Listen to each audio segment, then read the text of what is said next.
Hi, my name is John Barker, and this is co-host Gnarly. And so I just want to quickly introduce what it is that made so that I'm starting this channel, kind of what the meaning is, what the mission is. And so back in the day, my goal every single day of my life was become an Olympic skier.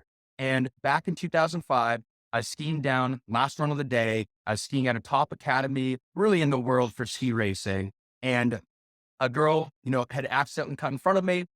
She went over my skis. I went off in the woods and I hit an oak tree at about 40 plus miles an hour.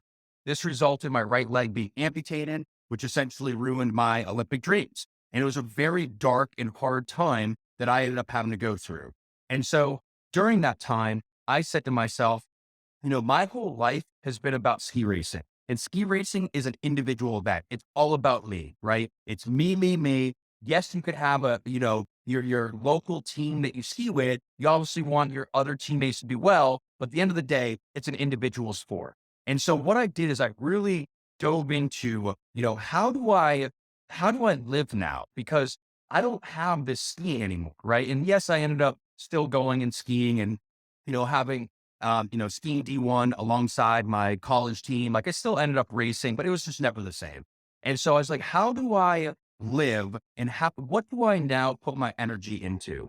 And so what I did is I decided to focus from a individual me type of way of life into how do I help other people, right? How do I do something to help someone else? And, what that led me to is I spent the last decade helping to solve the 70% failure rate of small businesses on a global scale. Now, I help a couple hundred businesses, still just really getting started with, what that level of impact will be. But something changed in me, right? And the thing that changed is that I moved from a focus on myself and as an individual score to solving bigger problems. And so then I started being interested because it took me about a decade to be able to really solve, and now be able to make an impact to this 70%, small business failure rate.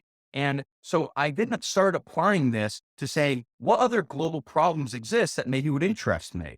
And that by itself brought me down this just transformational, really just figuring out all aspects of life. Like I spent years learning about how does the universe work? How did Nikola Tesla and Albert Einstein, what did they say about how things work? Because they were some of the brightest minds that ever exist. Right. And so I started learning all of these energy and universe types of, bits of knowledge. I worked with energy healers. I worked with, people that were really smart with this type of stuff. Even over the last 2 years, I've started moving into Christianity and learning about different religions. And what I've learned is that there are many different viewpoints and perspectives. And a lot of the time, these viewpoints and perspectives, they make complete sense to a certain point. Yeah, when you ask one person about the other viewpoint and you ask the same viewpoint between two different walks of life and two different experts that have very different backgrounds, there tends to be like a clashing, right? And it seemed like hey, law of attraction, I've used that to become successful. And you hear that from a very successful person. You're like, okay, well, that obviously must be, a real thing. And then you go to a pastor of a Christian church and they say law of attraction, that's work of the devil. And that's, there's no room for that. It's gone, Jesus. Like, how could there be this much disconnect on the truth? And so that's really what I built this channel for, is to unveil the truth, knowing that truth is not a subjective, truth is a singular, there is one truth in my opinion. And it is a combination between a lot of different, perspectives of life. And the more that you dedicate and do one specific thing in your life is the more of an expertise bias you get. And so expertise bias could be if you're a pastor at a church that's only done that your entire life and your parents were pastors and this and that, then you're going to naturally have a very singular perspective of life, right? It's expertise bias. And so someone like me, where I really never had that outside of, skiing, but like moving into the world and thinking, is there a spirit realm? Is there, how does the universe function? What does religion say about, all this? Taking all these concepts and merging them together has been a really difficult decade-long task for me. And so everything from, learning that the universe is all energy, frequency, and vibration, And when you really break down the fundamental elements of the universe, you see that it is literally just matter and energy, right? And so matter could be called atoms. Atoms is one of the smallest, elements that is. And again, I'm not a scientist, and this is what's great about this channel is that these are the concepts and the things that I've learned is that matter is and atoms are one of the smallest elements that make up everything, right? And so you have atom, right? And that's one of the absolute essential core bits of the universe. Then you have energy, which in physics is electron volt, which is EV, right? And so all of a sudden, the universe is made of atoms and EVs, Adam and Eve, right? See how there's a little bit of a parallel there with the initial, like first Genesis part of the Bible. And so that's not possible. That could be a coincidence, especially with the Genesis being written between 1450 and 1400 BC. Like they had no knowledge of that at that point, right? So how would that coincidence take place? And I like to go into singular events like that and really dissect them from a multi-view, multi-perspective standpoint to take into account science, religion, universe, energy experts, right? Western, Eastern, Southern, Northern, every type of knowledge possible on that singular event to then distill and find what the truth is. Is it the fact that Adam and Eve were simply just the Bible's, the way that, God essentially turned the scientific process that took place to create the universe, he turned that into a story, knowing that that would be better accepted among people versus having it be this kind of raw scientific,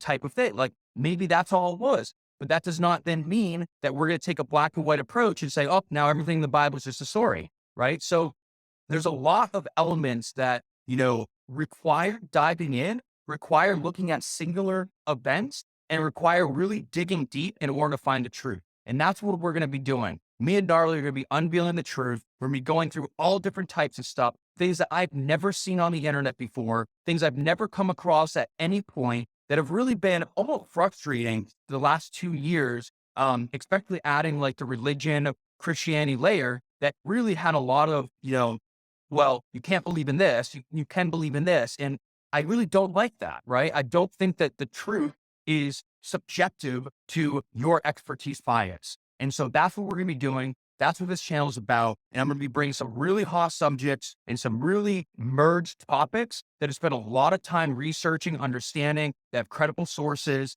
And that's what I'm going to be bringing in here. And you'll see as we go through this, I'm not a science expert. I'm not a religion expert. I'm not a life expert. I'm not an anything expert.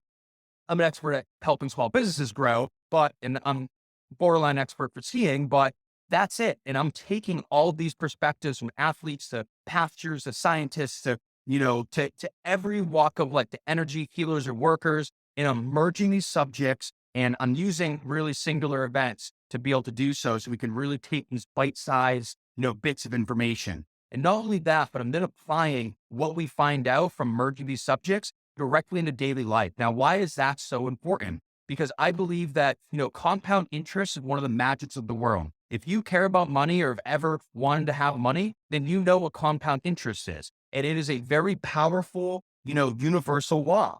That exact universal law can be used for your own life, for improving your living situation, for, finding the girl or boy or whatever your dream. And it can be used in every element of life. And really what it comes down to is that your daily schedule, your daily habits provide compound interest, either in a positive or negative direction for your entire life.